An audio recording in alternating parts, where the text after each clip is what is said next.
একটু কল্পনা করুন তো, একদিকে ঢাকার যানজটময় ব্যস্ত রাস্তা আর অন্যদিকে হাজারো কিলোমিটার দূরে ব্রাজিলের রিও ডি জেনিরোর কোলাহল। দুই দেশেই মাথা উঁচিয়ে একটু উপরের দিকে তাকালেই দেখবেন এক অদ্ভুত ভিজুয়াল প্যারাডক্স। প্রতিটি ছাদে, প্রতিটি বারান্দায় উঠছে হলুদ সবুজ রঙের অগণিত পতাকা। দক্ষিণ আমেরিকার একটি দেশ যাদের সাথে আমাদের সরাসরি কোনো ভৌগোলিক বা কূটনৈতিক সম্পর্ক নেই, তবুও প্রতি ৪ বছর পরপর কেন এই বদ্বীপে এমন রক্তক্ষরণ হয়? কেন এক ফুটবল সাম্রাজ্যের পতাকা তলে একত্রিত হয় লাখো বাঙালি? সমাজবিজ্ঞানীরা একে বলছেন অ্যাডপ্টেড আইডেন্টিটি। তবে এই আইডেন্টিটি কিন্তু রাতারাতি তৈরি হয়নি। এর শিকড় লুকিয়ে আছে সেই ৭০-এর দশকে, যখন টিভি ছিল এক দুর্লভ বস্তু। অর্ধেক রাত জেগে ধুলোবালি মাখা শর্ট ওয়েভ রেডিওর ঝিরঝির তরঙ্গে বাঙালি শুনত পেলে, সক্রেটিস, জিকোদের জাদুকরি কীর্তি।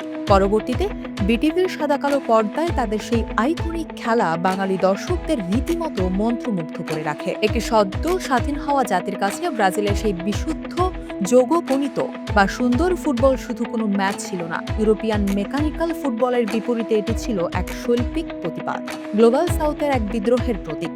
বাংলাদেশ এবং ব্রাজিল দুটি দেশই উন্নয়নশীল। স্পোর্টসের মাধ্যমে গ্লোবাল স্টেজে নিজেদের মর্যাদা খোঁজার এই লড়াইয়ে দুটি দেশের গল্প যেন এক বিন্দুতে মিলে যায়। ইউরোপিয়ান পরাশক্তিদের আধিপত্যের বিরুদ্ধে ল্যাটিন আমেরিকার এই নান্দনিক ফুটবল যেন আমাদের নিজেদেরই এক সফট পাওয়ার প্রোটেস্ট। আর এই প্রোটেস্ট থেকেই জন্ম নেয় পাড়ায় পাড়ায় তীব্র লোকাল ট্রাইবালিজম।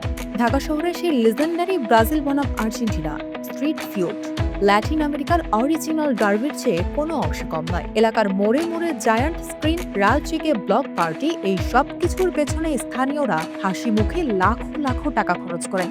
ঢাকা যেন তখন পরিণত হয় এক খণ্ড মিনি রিওতে, যা আজ আর শুধু খেলা নেই, পরিণত হয়েছে এক অবিশ্বাস্য জিও পলিটিক্যাল অবসেশনে। এখানে নেইমার জুনিয়রের ইনজুরি ভক্তদের কাদায়, ভিনিসিয়াস জুনিয়র, রাফিনহা আর নতুন সেন্সেশন এন্ড্রিকের প্রতিটি স্প্রিন্টে আজও কেঁপে ওঠে বুড়িগঙ্গার তীর।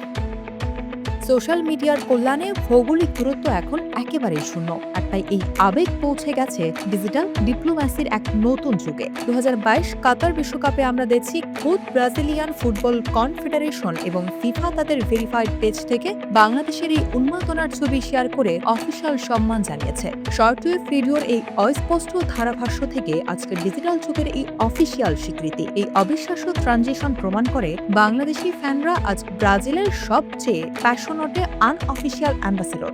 আচ্ছা, আপনাদের কি মনে হয়, শুধুমাত্র নান্দনিক ফুটবল স্ক্রিল নাকি এই দীর্ঘ ঐতিহাসিক ইমোশনাল কানেকশন, কোনটি বাংলাদেশি ফ্যানদের ব্রাজিলের প্রতি এতটা লয়াল করে রেখেছে? আপনারা কবে থেকে ব্রাজিলের খেলা দেখা শুরু করেছেন? কমেন্ট করে আমাদের জানান।